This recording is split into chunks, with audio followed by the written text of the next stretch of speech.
Well, guys, it's been a minute, but this time Stu's Stash hits Heroes Con 2025.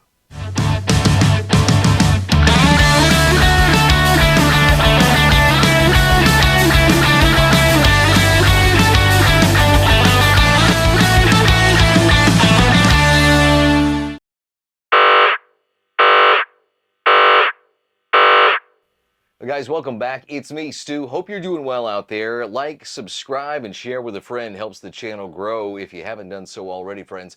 And it's been a crazy couple weeks. Haven't been able to film a stash video in the last week or so, but Justin and I did make it on up to Heroes Con 2025. Now, I'm not going to lie, in years past, it's been amazing. This year, it was kind of a bust when it came to action figures, but we were always able to salvage victory from the jaws of defeat, and it's no different this time around. So, able to find some really fun stuff to keep the collection growing. And this time around, I gotta start off with, how about a little Masters of the Universe action?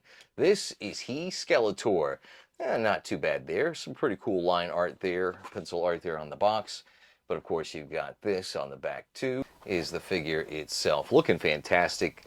Not really something that I absolutely had to have, but again, the price was right. Looked really cool, especially the card art there on the back. So He Skeletor, the most powerful Keldor in the multiverse, because everybody's got a multiverse these days.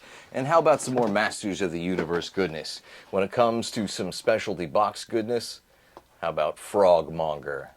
The Frogmonger you didn't know that you needed. Of course, that's super cool. And then Frogmonger himself there, stuck in the pits, the bowels of the dungeon of Castle Grayskull there, the dungeon dweller Grayskull. Looking really cool. I couldn't say no. That green really pops. So happy to have that in the collection, because at this point there isn't a whole lot of Motu Origins that I don't have. So always happy to get something new there to add to it. And there were a few just random pickups that I didn't have. Nothing too special to write home about when it comes to Anti-Eterni He-Man, or the first edition of Merman there. But I didn't have them, so it's cool to get them for a cheap price. Much lower than I would have had to have paid online or the first time around. And Spikor, I didn't have him. Adding him to the collection is kind of cool. The reason I did this is because I know the minute that I buy anything right now, that means that they're going to just make a new Eternia version of it. So I bought this so that we can get a brand new version. It's a selfless thing that I do for you guys. I don't even enjoy it. I mean, I'm going to love it, but only a little bit. Like, it won't be reckless abandon for me. Some cool finds still in the Mattel world. DC Comics Classics, DC Universe Classics, whatever we were calling it back in the day. DCUC, yeah, I think that sounds right. Cool stuff going on with this sod there. I'm starting to be able to fill in some more of the holes, the more of the cons that we go to. Like I say, there really wasn't a whole lot of action figure goodness there this time around, but we were able to salvage victory, like I said. Justin was able to find a few things to really fill his needs and to scratch his itches. I think he's more Ninja Turtle based this time around in Gargoyles, to be honest with you, which I think is really cool. But I was able to find some of these guys from the line. Wildcat was one that I never had. He was in the Chemo Wave. Desaad there. Really happy to be able to pick up some of the new gods, like Mantis. That was really cool. Really great find. Really good price.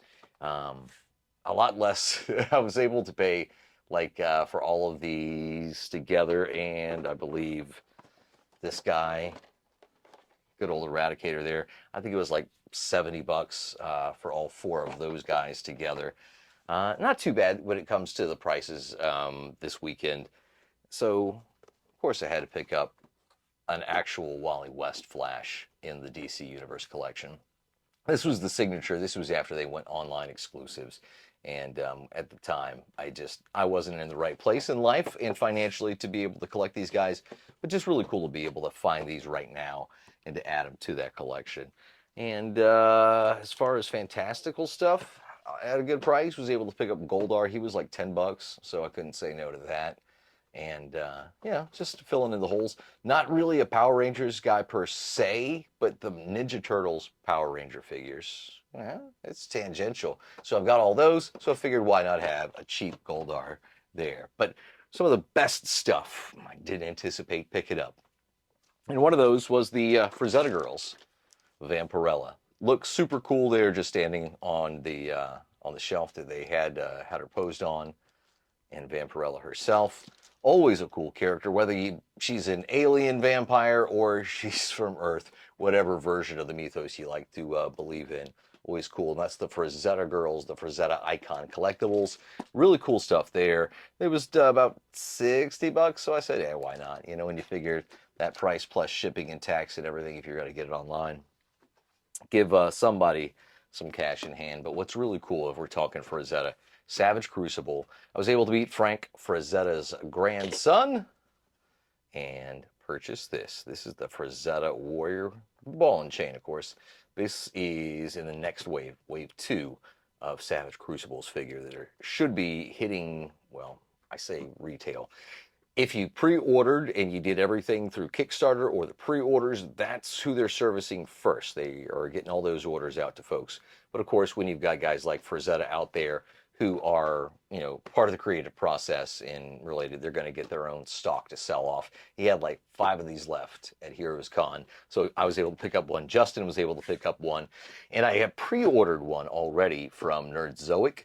So when that order hits, that'll be kind of cool. That'll probably be maybe another month or so, I'm expecting, because again, they're servicing all of the pre-orders they had through their website and through the Kickstarter first. Then they're sending out stuff to the web retailers and all their other sales folks there. So probably another month or so before those really start to hit. Excited to see the next wave of Savage Crucible.